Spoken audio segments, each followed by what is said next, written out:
Naku po. Sayang yung itlog ng manok ko. Kawawa naman. Lumutang.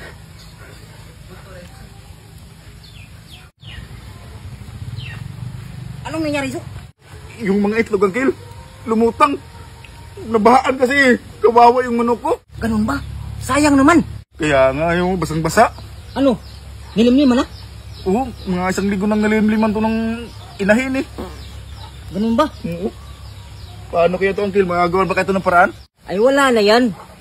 Damage na yan. Kasi yung nabasa na, hindi nilimliman ng inahin. Sayang na talaga to. Kung ano lang sana, may incubator. Pwede pa siguro to, no? Kung may incubator, no? Oh, pwede. Kaso wala naman itong incubator kasi. Yo! Di pala kayo. Ken! Anong ginagawa niyo dyan? Yung itlog ng manok niya, nabasa, nabahaan. Kaya nga, yun, kung ko yun.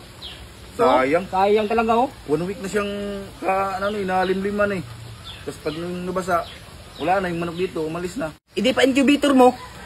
Oo nga, sana. Mahirap eh. Sana kung may incubator, wala naman. Paliniban niyo. Pwede yun. Ano nga limliman eh? Wala namang manok na nagngitlog.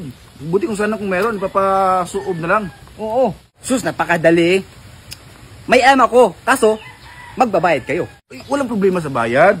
Basta magagawa na ng paraan. Kasi alam mo, Tismo ko, yung manok na to, big shot to kasi to eh. Kawawa naman to. Oh, sayang. Kaya kung may alam kang paraan, walang problema sa bayad. Okay, 500. Okay lang sa inyo. Ay, wala Walang problema sa bayad. Wait mo naman. Basta magawa na ng paraan. Oh, ito na lang. Paikuha na lang ng tuwalya, damit. Yun, dalawa lang kailangan, damit at tuwalya. Sige, suyo na lang. Sige, sige. Walang problema. Tapos, anong gagawin mo, Koy? Chill lang. Dito ka lang. Hintayin natin yung damit at tuwalya. O, yung damit. Okay, tuwalya. Damit. Damit. Damit. Oh, itlog. Dandan lang, paglagay. Akin na yung kill. Oh, tuwalya. Problema kayo. Bis na basic lang yan. Maraming itlog akong pinapabiyak sa amin. Napipisa ba? Parang Edwin, nandun din yung nakarang araw. Ng itlog, kalimlim. Yun nga sabi niya kahapon sa akin. Nabasa yung itlog niya. Kakalimlim lang din. Ikaw pala gumawa ng paraan? Oo. Expert ako sa mga ganyan. Talaga? Ganyan talaga yan? Oo. Nagpapaanak na rin ako eh. Ah, ganun ba? Tapos, ano gagawin dyan?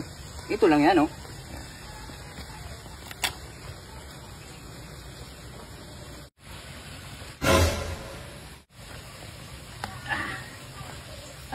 Jo, pahawak mo ng short ko. Tsaka Angel, tong pahawak na rin. Bip. Okay. Oh.